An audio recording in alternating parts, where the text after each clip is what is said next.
What's the end goal? What do you really want to do in addition to everything you're already doing? A lot of influencers want to be on TV and in movies, and like, trust, if that opportunity ever came around, I'll take I would it. take it.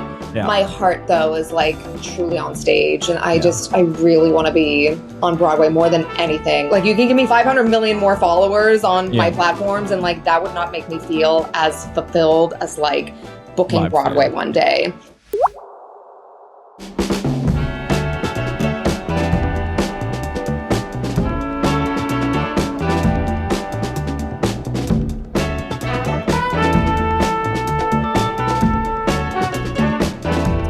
Jess Val Ortiz, hello.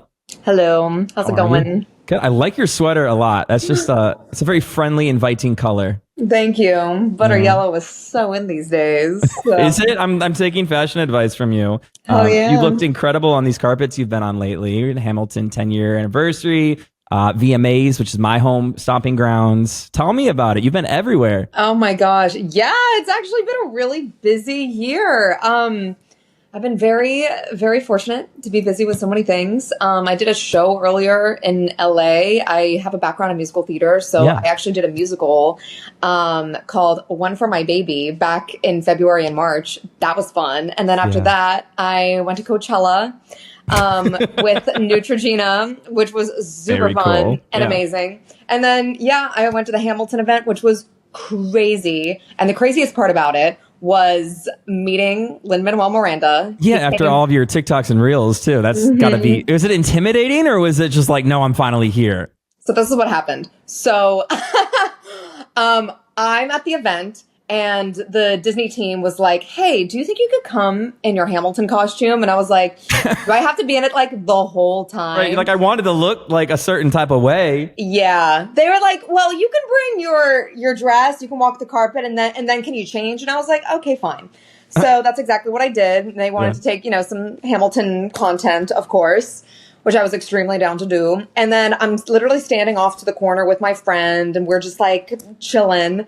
And out of nowhere, I feel this hand on my shoulder, and I look to my left, and it's Lin, and he goes, you crazy woman. And I just froze. I had no idea that was even going to happen. It didn't even register within me.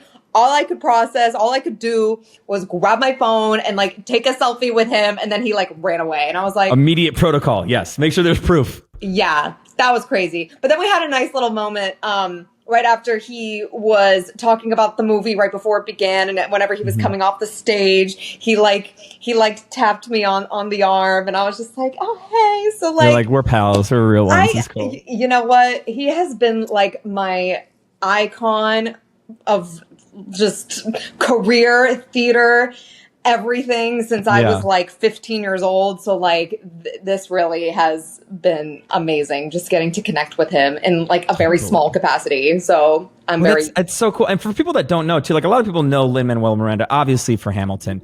But he is such a god tier person in musical theater in general, even excluding the projects that he's personally written, just what he's been on stage performing. So, I grew up a theater kid as well, so I can relate. That just had to be so, I didn't have as much success as you. So I dodged. I realized I'm better at playing myself a little bit better than trying to carry Hello Dolly, Horace Vanderbilt note. But that might, Okay, Hello Dolly. Yeah. But that's so cool, man. Okay. Very cool. I mean, I don't even know where to dive in because you have such an illustrious career and you just get to speak what I think a lot of us want to say. And I think that's why a lot of people connect with you as a creator so much, right? Is yes, there is so much comedy behind it and there's so much passion and it's fun to watch, but also like even just the little Jimmy Kimmel SNL thing that you put up the other day. It's like you're saying in 10 seconds or less what people are thinking or, are going to interact with. All I'm going to say is, what happened to Jimmy Kimmel better not happen to SNL. No.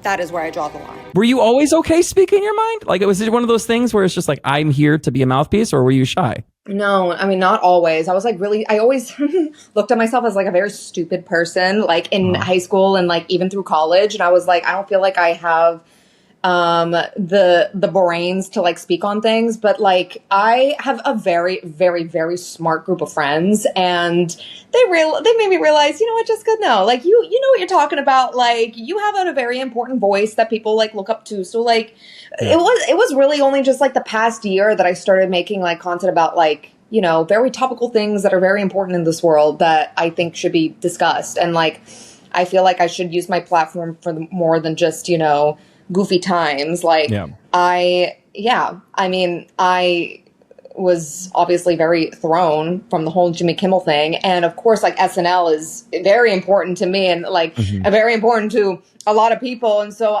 that was something I genuinely thought was going to happen, like with all this craziness going on in this world and with our freaking rights being stripped from us daily in like a new way. It's freaking scary. And I don't want SNL to go away. I don't want any, you know, channel to go away. Like why? Because we don't have to get super deep into it. But yeah, you know, it is important for me to speak on certain things because, you know, I think a lot of people can relate to it.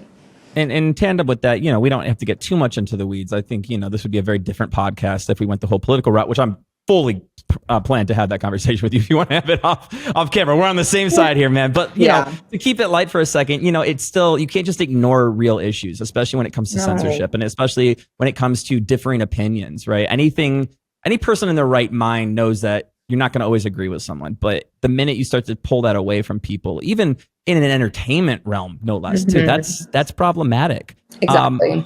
When it comes to because you're so good at being what I imagine is your authentic self. I mean, from what I can tell thus far, and I have no reason to think otherwise. I'm so bummed we weren't able to do this in person, but we'll meet up soon. I think that you've probably, and we're not going to throw anyone under the bus here, but I'm sure it's not a secret that some creators, when flashed with opportunities, will change their content a little bit because it can be flashy. There's money, there's options, there's travel, a lot of it associated with. How have you found yourself defining that line of, okay, yes, I definitely want to bolster my career and I definitely want to work with brands and content, but I can't not be who I am? Yeah, I do notice a lot of people do that, and they'll, you know, either change what they do or they'll just like completely ignore things that are going on in this world, which I think is like sick. Like massive creators, you know, when we are living through such dark times, like don't even acknowledge what's going on. Like it really frightens me. But it's okay. We don't have to talk about that right now. Serious, though. No, it's real though. You know. Yeah. I honestly like.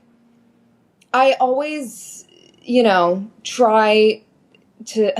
I don't want to sound all like basic or whatever, but like I don't know. I just try to stay. Did you want to grab a matcha latte before you say this? Just to really fit the point. No, I mean, like, I don't want to sound like cliche, but like, I really just try to like be as authentically myself as possible. Like, I always have had a passion for like making people laugh and just being like a goofball and tying that into even like some of my more like serious videos when I'm talking about more like, you know, topical, you know, life things that are going on in world this world. Events. We'll leave it world there. Yes. Events. Yeah. I just try to like talk about things that are like relevant and important. And I try to think of like what can help instead of harm. And yeah, so that's been like really important to me. And, you know, I do see like a lot of people on the internet, like they get canceled for like kind of ridiculous things. And sometimes I do think that people maybe go a little too far when it comes to like the cancellation. But, you know, it's important for me to just like be myself and to have fun with everything that I do and bring light to situations that should have light being brought to them. Yeah. Well said. Do you remember the first time you said, you know, you like being funny, you like being yourself, but also speaking on real issues? Do you have like a core memory of maybe when you were a kid or maybe like at a production in school where you're like, oh, what I just did affected someone? I either made them laugh or I made them cry, or maybe I made them leave the theater because I'm not a good singer. That's more of a personal thing as opposed to you. Can't relate. But, you know, just like that first moment, you're like, this affected someone? Yeah. Oh, excuse me. I did Legally Authentic Blonde. Self, see? I mean, like, I can't hide a burp. I'm so sorry. I did Legally Blonde whenever I was in college, and this was like the first funny role I've ever played in my life. No way. Yeah. And I played Paulette, the hairdresser, the Jennifer Coolidge role. Yep. And I was like, whoa, like that was like the first time I fully like embodied like the true Jess and like who I was, the kind of characters like I was meant to play. And I feel like if I never played that role, then I feel like I would never have discovered this like TikTok brand of mine, I guess, you know, because like I really got to just have a ball in that role and in that show. And I got to discover so much of myself through that show and in that role. So it's such a fun production too. Yeah. I saw it actually when it was on its first run. I saw Laura Bell Bundy, and I was in high school, and I had just gone to New York with my parents, and they're like, "What show do you want to see?" And I was like, "Oh, that like seems great." And mind you, like theater kid, but not like, you know, look down and see the beggars at your feet. Like that's not me. Yeah. Sometimes it depends how drunk I am, but you know, we saw it, and I just remember being like, "Wow, that's so." It was the first time I saw an adaptation of something more modern versus like your Rodgers and Hammerstein. And then MTV did their special where everyone saw it, right? And it was massive. Yeah, that's so cool. It had to be kind of, did anything come back around for like the Jennifer Coolidge impression asks after White Lotus? Oh my gosh. I mean, I feel like I see Jennifer Coolidge impressions all the time. Everywhere. I'm not going to ask you to do it. I'm just curious, you know, if. Oh no, I can kind of do one. It's like, it's not as great as others, but like, okay, hold on. I gotta like focus. Okay. Oh God. Oh no. Hold on. You look like the 4th of July. No, that's not good. Okay. I don't have it right now. Good. It's pretty good. Makes me want a hot dog real bad. I was waiting for the line. There it is. Yeah. Okay. I can work on it.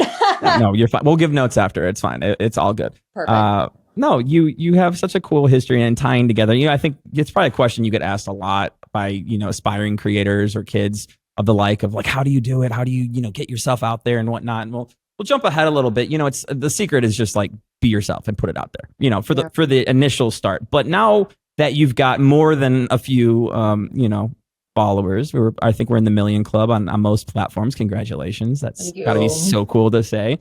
But now that, you know, the career's kind of ramping up and going to that next step, what's the end goal? What do you really want to do in addition to everything you're already doing? Yeah. I mean, I moved to New York a couple years ago to like pursue my Broadway dreams. And I went to school for musical theater. I've done musical theater my entire life. And so that is like my end goal. A lot of influencers want to be on TV and in movies and like trust. If that opportunity ever came around, I would take it for sure. And I do audition for TV a lot of the time.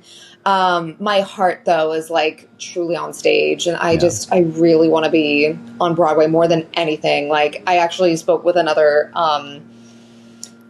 magazine and they asked me, you know, what my like dream is. And so I was like, you know, I don't even care if I get like any more followers. Like you can give me 500 million more followers on my platforms. And like, that would not make me feel as fulfilled as like booking live Broadway one day. Yeah. And so that's really what I'm like working towards. Like I still go to voice lessons. I still am keeping up with my training, and I go into auditions, you know, very often. And I'm very, you know, excited just to see where my future will go. So just working on that dream still. I'm feeling positive about it for you. It's such a cool time to not only be a creator and whatnot, but also there is a pipeline between Broadway and new media, which there wasn't for so long, right? I think it was probably one of the last I don't want to say archaic, but last like traditional forms where it was like, we don't care if you have a TikTok. We don't like, you got to go through the process and whatnot. And I was just speaking, her name's Kelsey Watts, and she's currently on Broadway right now in 6, but she, you know, came up doing covers and whatnot on Instagram. And that was the first person I've talked to where that was that one-to-one of, hey, I'm proving that I can be here. And I don't know if you can relate, probably. In my career, I've been met with a lot of like, yeah, but you got to go pay your dues first, or you got to, you know, go do this traditional route. That's not the way it goes. And I just want to be like, but I'm doing it, right? Like I'm still working as hard as anyone else. I just have a different path. So do you find it frustrating, or is it just like it's all part of the waiting game and you're waiting, you know what's happening? Yeah, it can definitely be frustrating. But there's been some auditions that I know I've walked into and I've nailed it. And there's also some that I completely bombed. Like, I'm very realistic when it comes to like my performance and my growth. And last year I actually got called back for 3 incredibly amazing roles on Broadway. I got called back for Satine in Moulin Rouge. I got called back for Roxy Hart in Chicago, and I got called back for, drumroll please, Elphaba and Wicked. And I knew I was not ready for Elphaba. It was there's so much pressure that comes with that role. I mean, especially now. Yeah. And like, that's like the dream. Like, that is the, like, you know, it's that moment, literally, you know. Yeah. And like, I walked into that audition and I, you know, did not feel good about it. I knew I wasn't going to be moving forward, but like, you know, I've ever since then, I've been like extremely like disciplined. I've really been focusing on my health and my training and like how much water I drink and how often I meet with my voice teacher. Like, I am so much more like dedicated than I was like back when I was getting called back for those roles. So like, I feel like, you know, give me another year.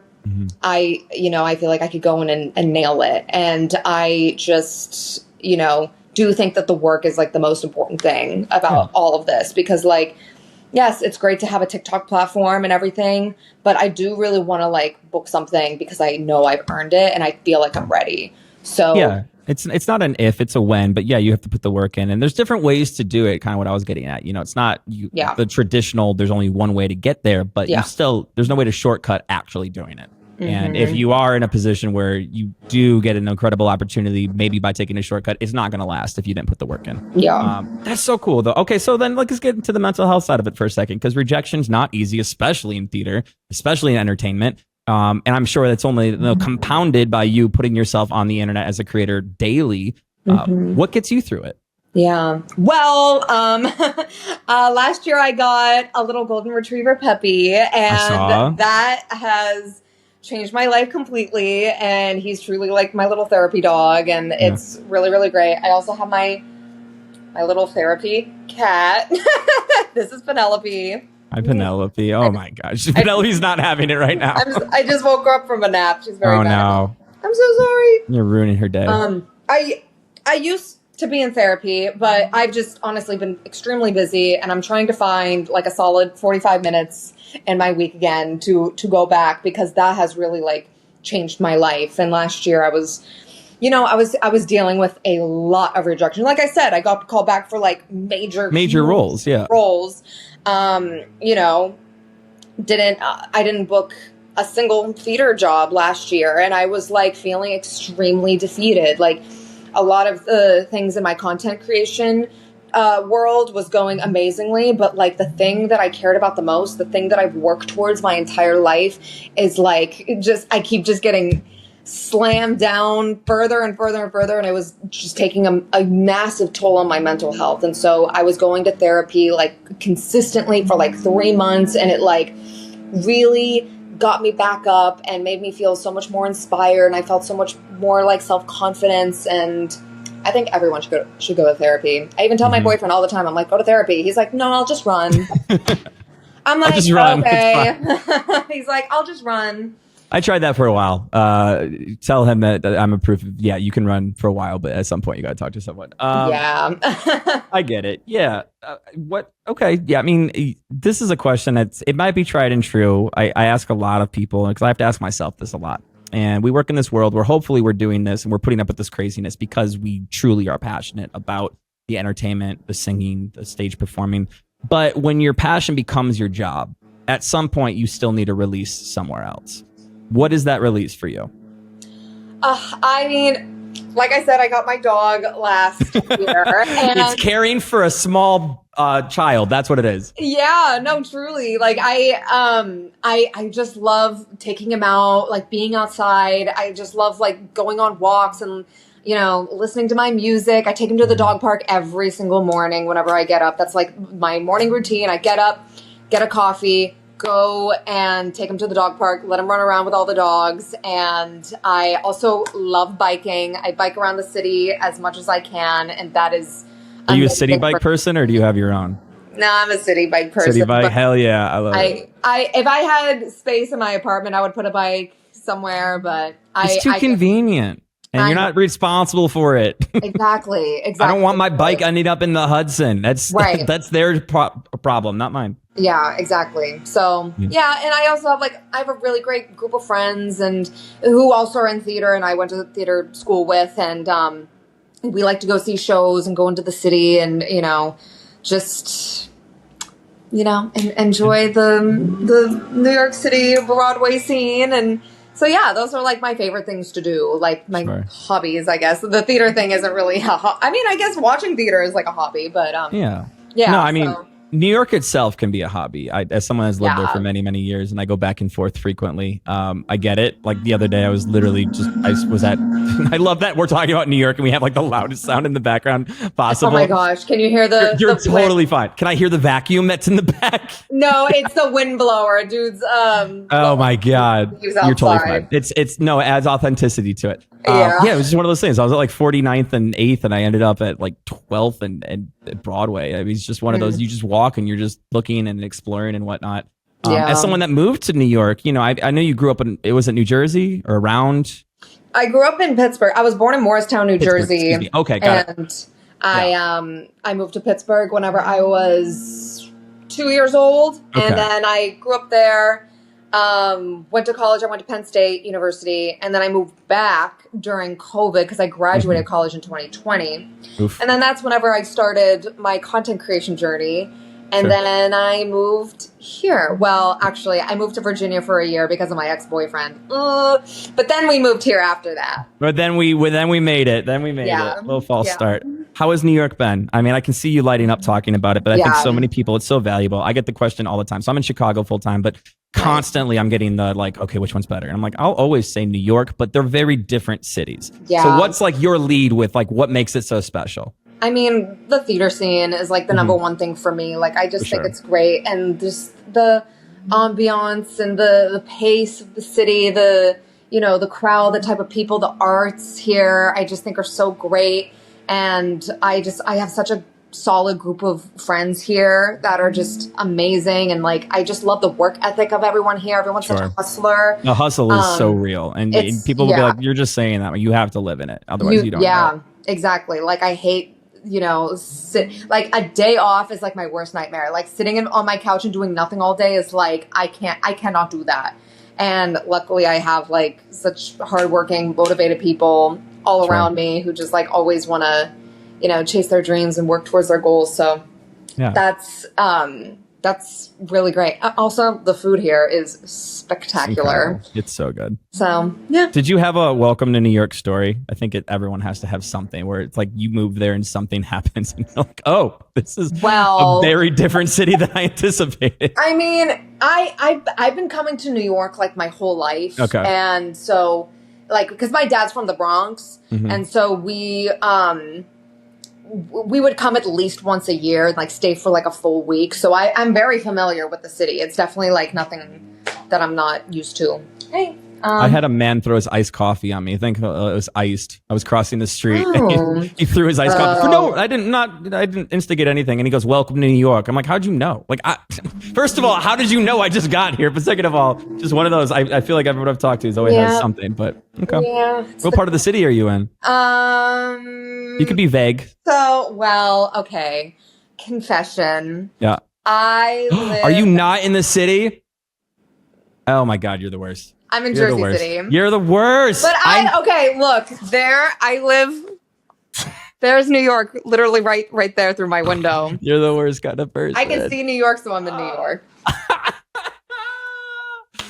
I'm only giving you an extra hard time because when I moved there, I had no idea where to go, and I ended up in Hell's Kitchen for a minute because I was working in Times Square, and I developed such a quick passion for hatred of New Jersey for no reason, for no real reason. Like, I now look back at it, I'm like, why was I really that mad? But like, it's just one of those things. Did you ever live in Manhattan?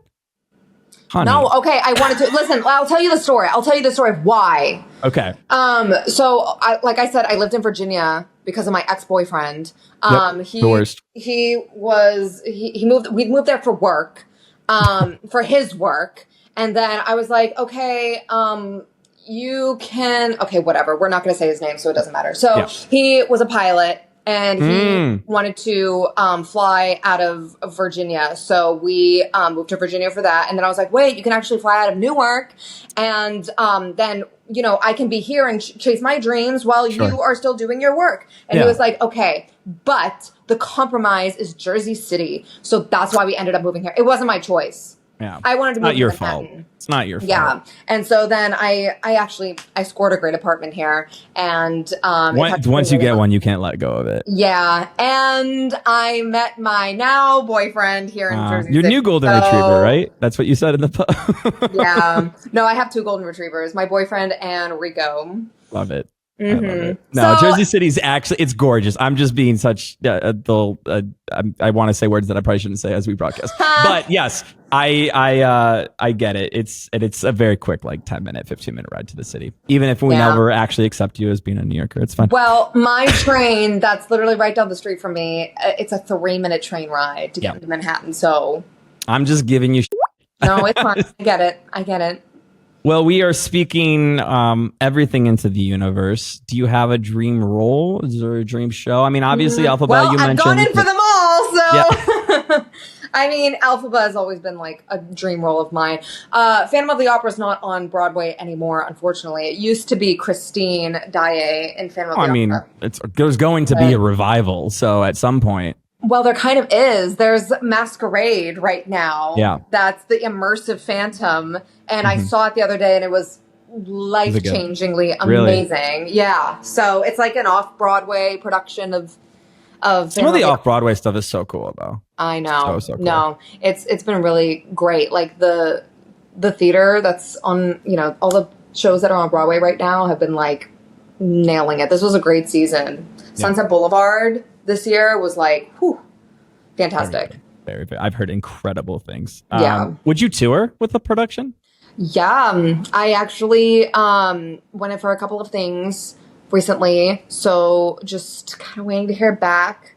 Yeah, I don't know. I don't know how bright it's looking at the moment, but you never know. You never know. Yeah. So I would definitely be down to tour, especially if it's a dream role. Sure. Yeah. So I will say this, not that you need my advice or anything, but the 2 roles that I nailed that were very much that for me. And throughout my career, I walked out of those auditions going, there's no chance in hell. There's no, and those were the 2 that for sure, I was no, I absolutely didn't get it. I was just happy to be there. And then, those were the ones that I got. So you never know. No, that's so true.